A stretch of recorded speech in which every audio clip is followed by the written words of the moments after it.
Hello friends, ನಮಸ್ತೆ. Welcome back to the channel. ಇವತ್ತು ನಾವು ರೆಸ್ಟೋರೆಂಟ್ ಸ್ಟೈಲ್ನಲ್ಲಿ ಮಟನ್ ಲಿವರ್ ಫ್ರೈ ಮಾಡೋದು ಹೇಗೆ ಅಂತ ನೋಡೋಣ. ಈ ರೆಸಿಪಿ ಮಾಡೋದಕ್ಕೆ 15ರಿಂದ 20 ನಿಮಿಷ ಅಷ್ಟೇ ಬೇಕಾಗೋದು. ತುಂಬ ಕಮ್ಮಿ ಇಂಗ್ರೀಡಿಯೆಂಟ್ಸು ಮತ್ತು ತುಂಬ ಸಿಂಪಲ್ ಮತ್ತು ಟೇಸ್ಟೂ ಅಷ್ಟೇ ತುಂಬ ಚೆನ್ನಾಗಿರುತ್ತೆ. ಯಾರು ನನ್ನ ಚಾನಲ್ಗೆ ಇನ್ನೂ ಸಬ್ಸ್ಕ್ರೈಬ್ ಮಾಡ್ಕೊಂಡಿಲ್ಲ, ಖಂಡಿತವಾಗ್ಲೂ ಸಬ್ಸ್ಕ್ರೈಬ್ ಮಾಡಿಕೊಂಡು ನೋಡಿ. It's completely free. ನಿಮ್ಮ ಸಪೋರ್ಟ್ ನನಗೆ ತುಂಬ ಇಂಪಾರ್ಟೆಂಟ್.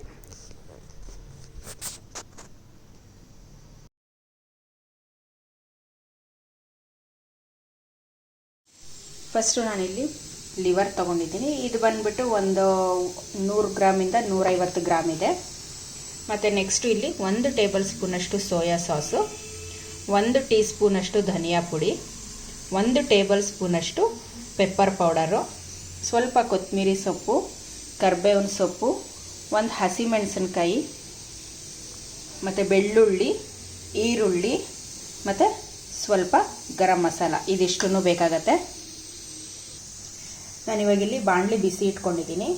ಬಾಣಲಿ ಬಿಸಿ ಆಗೋಷ್ಟರಲ್ಲಿ ನಾವೇನು ಈರುಳ್ಳಿ ಎಲ್ಲ ತೊಗೊಂಡಿದ್ದೀವಿ ಅದನ್ನು ಕಟ್ ಮಾಡ್ಕೊಳ್ಳೋಣ. ಹಸಿಮೆಣಸಿನ್ಕಾಯಿನ ಈ ಥರ ಕ್ರಾಸಾಗಿ ಕಟ್ ಮಾಡ್ಕೊತಾ ಇದ್ದೀನಿ. ಮತ್ತು ಬೆಳ್ಳುಳ್ಳಿನೂ ಅಷ್ಟೇ ಸಣ್ಣದಾಗಿ ಕಟ್ ಮಾಡ್ಕೊತಾ ಇದ್ದೀನಿ. ನೀವು ಬೇಕಾದ್ರೆ ಜಜ್ಜಿ ಕೂಡ ಹಾಕೊಬೋದು. ನಾನು ಈ ಥರ ಸಣ್ಣದಾಗಿ ಕಟ್ ಮಾಡ್ತಾ ಇದ್ದೀನಿ.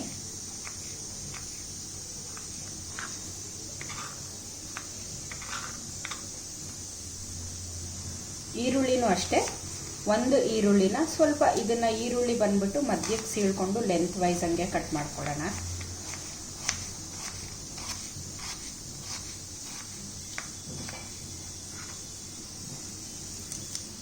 ಇವಾಗ ಈರುಳ್ಳಿನೂ ಕಟ್ ಮಾಡ್ಕೊಂಡಿದ್ದಾಗಿದೆ. ಇವಾಗ ಇಲ್ಲಿ ನಾನೊಂದು ಪ್ಯಾನ್ ಬಿಸಿ ಇಟ್ಕೊಂಡಿದ್ದೀನಿ. ಅದಕ್ಕೆ 2 ಟೇಬಲ್ ಸ್ಪೂನಷ್ಟು ಎಣ್ಣೆ ಹಾಕೊತಾ ಇದ್ದೀನಿ. ಇವಾಗ ಎಣ್ಣೆ ಬಿಸಿ ಆದಮೇಲೆ ನಾವು ತೊಗೊಂಡಿರೋಂಥ ಬೆಳ್ಳುಳ್ಳಿ ಮತ್ತು ಹಸಿಮೆಣಸಿನ್ಕಾಯಿ ಹಾಕೊತಾ ಇದ್ದೀನಿ.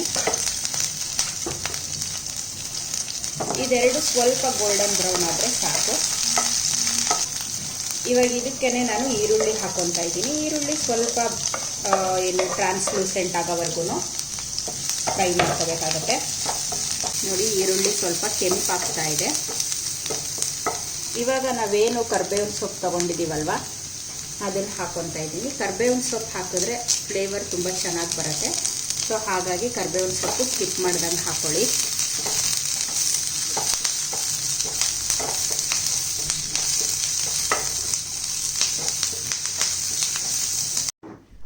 ಇವಾಗ ನೋಡಿ, ನಾವು ಮಟನ್ ಲಿವರ್ ತೊಗೊಂಡಿದ್ದೀವಲ್ವ ಅದು ಈ ಥರ ಸಣ್ಣ ಕ್ಯೂಬ್ಸ್ ಆಗಿದ್ದರೆ ತುಂಬ ಬೇಗನೂ ಬೇಯುತ್ತೆ ಮತ್ತು ಟೇಸ್ಟು ಹಿಡಿಯುತ್ತೆ.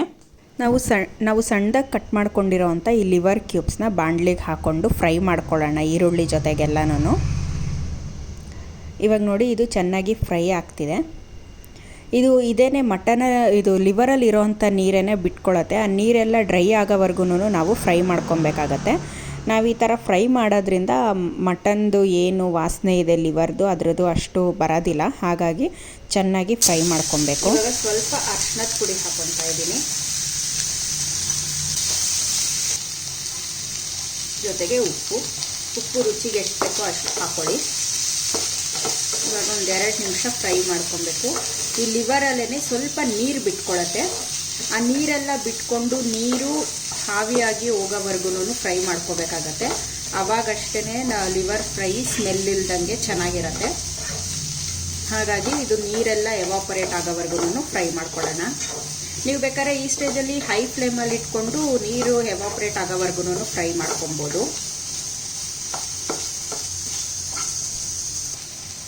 ಇವಾಗ 1/4 ಲೋಟದಷ್ಟು ನೀರು ಹಾಕ್ತಾ ಇದ್ದೀನಿ. ಯಾಕಂದರೆ ಲಿವರ್ ಬೇಯಬೇಕಲ್ವ, ಹಾಗಾಗಿ 1/4 ಲೋಟದಷ್ಟು ನೀರು ಹಾಕ್ಬಿಟ್ಟು ಲಿಡ್ ಕವರ್ ಮಾಡಿ ಬೇಯೋದಕ್ಕೆ ಬಿಡೋಣ. ಒಂದು 10ರಿಂದ 15 ನಿಮಿಷ ಬೆಂದರೆ ಸಾಕು. ಇವಾಗ ನೋಡಿ, ನಾನು ಒಂದು 15ರಿಂದ 18 ನಿಮಿಷ ಆಗಿದೆ. ಇಷ್ಟು ನೀರೆಲ್ಲ ಎವಾಪರೇಟ್ ಆಗಿದೆ. ನಾನು ಹಾಕಿದ್ದ 1/4 ಲೋಟ ನೀರಲ್ಲಿ ಇಷ್ಟು ನೀರು ಮಿಕ್ಕಿದೆ. ಇವಾಗ ನೀವು ನೋಡ್ಬೋದು, ನಾನು ಬೇಕಾದ್ರೆ ಒಂದನ್ನು ಬ್ರೇಕ್ ಮಾಡಿ ತೋರಿಸ್ತೀನಿ ಎಷ್ಟು ಈಸಿಯಾಗಿ ಬ್ರೇಕ್ ಆಗುತ್ತೆ ಅಂದ್ಬಿಟ್ಟು. ಅಲ್ಲಿಗೆ ಇದು ಬೆಂದಿದೆ ಅಂದ್ಬಿಟ್ಟು ಅರ್ಥ. ಇವಾಗ ಬಂದ್ಬಿಟ್ಟು ನಾನು ಏನು ಮಾಡ್ತಿದ್ದೀನಿ ಅಂದರೆ ಒಂದು ಟೀ ಸ್ಪೂನಷ್ಟು ಸೋಯಾ ಸಾಸ್ ಹಾಕ್ತಾಯಿದ್ದೀನಿ. ಸೋಯಾ ಸಾಸ್ ಹಾಕೋದ್ರಿಂದ ಕಲರು ತುಂಬ ಚೆನ್ನಾಗಿ ಬರುತ್ತೆ ಮತ್ತು ಟೇಸ್ಟೂ ಅಷ್ಟೇ ಎನ್ಹ್ಯಾನ್ಸ್ ಆಗುತ್ತೆ. ಇವಾಗ ಸೋಯಾ ಸಾಸ್ ಹಾಕಿದ್ಮೇಲೆ ಸ್ವಲ್ಪ ಇದನ್ನ ಈ ಥರ ಫ್ರೈ ಮಾಡ್ಕೊಬೇಕು. ಅದ್ರ ಜೊತೆಗೇ ನಾನು ಏನು ಮಾಡ್ತೀನಿ ಅಂದರೆ, ನಾವು ತೊಗೊಂಡಿದ್ದೀವಲ್ವ ಧನಿಯಾ ಪುಡಿ, ಅದನ್ನು ಹಾಕ್ತಾಯಿದ್ದೀನಿ. ಪೆಪ್ಪರ್ ಪೌಡರ್, ಗರಂ ಮಸಾಲ, ಇದಿಷ್ಟನ್ನು ಹಾಕ್ಬಿಟ್ಟು ಇವಾಗ ಒಂದು 2 ನಿಮಿಷ ಈ ಥರ ಚೆನ್ನಾಗಿ ಫ್ರೈ ಮಾಡ್ಕೊಬೇಕು. ನೀವು ನೋಡ್ಬೋದು ಆಗಲೇ ಕಲರ್ ಚೇಂಜ್ ಆಗಿದೆ. ಸೊ ತುಂಬ ಸಿಂಪಲ್ ಆಗಿದೆ, ಕಮ್ಮಿ ಇಂಗ್ರೀಡಿಯೆಂಟ್ಸು, ಒಂದು 20 ನಿಮಿಷ ಟೈಮಲ್ಲಿ ಮುಗ್ದೋಗ್ಬಿಡತ್ತೆ ಈ ರೆಸಿಪಿ. ಆ್ಯಸ್ ಅ ಸ್ಟಾರ್ಟರ್ ಅಂದ್ಬಿಟ್ಟು ತುಂಬ ಒಳ್ಳೆ ರೆಸಿಪಿ ಇದು. ನೋಡಿ, ಈ ಥರ ಫ್ರೈ ಮಾಡಿಕೊಂಡ್ರೆ ಆಯಿತು. ನೋಡಿದ್ರಲ್ಲ ಎಷ್ಟು ಸಿಂಪಲ್ ಮತ್ತು ಈಸಿ, ತುಂಬ ಕಮ್ಮಿ ಇಂಗ್ರೀಡಿಯೆಂಟ್ಸು ಮತ್ತು ಟೈಮ್ ಕೂಡ ಜಾಸ್ತಿ ಬೇಕಾಗೋದಿಲ್ಲ. ಮತ್ತು ಟೇಸ್ಟ್ ಅಂತೂ ತುಂಬಾ ಚೆನ್ನಾಗಿರುತ್ತೆ. ನೀವು ಇದನ್ನು ಸೈಡ್ ಡಿಶ್ ಆಗಾದರೂ ಸರ್ವ್ ಮಾಡ್ಬೋದು, ಚಪಾತಿ ಜೊತೆಗಂತೂ ಇನ್ನೂ ಚೆನ್ನಾಗಿರುತ್ತೆ. ಇವಾಗ ಮೇಲ್ಗಡೆಯಿಂದ ಕೊತ್ತಂಬರಿ ಸೊಪ್ಪು ಉದುರಿಸ್ತಾ ಇದ್ದೀನಿ.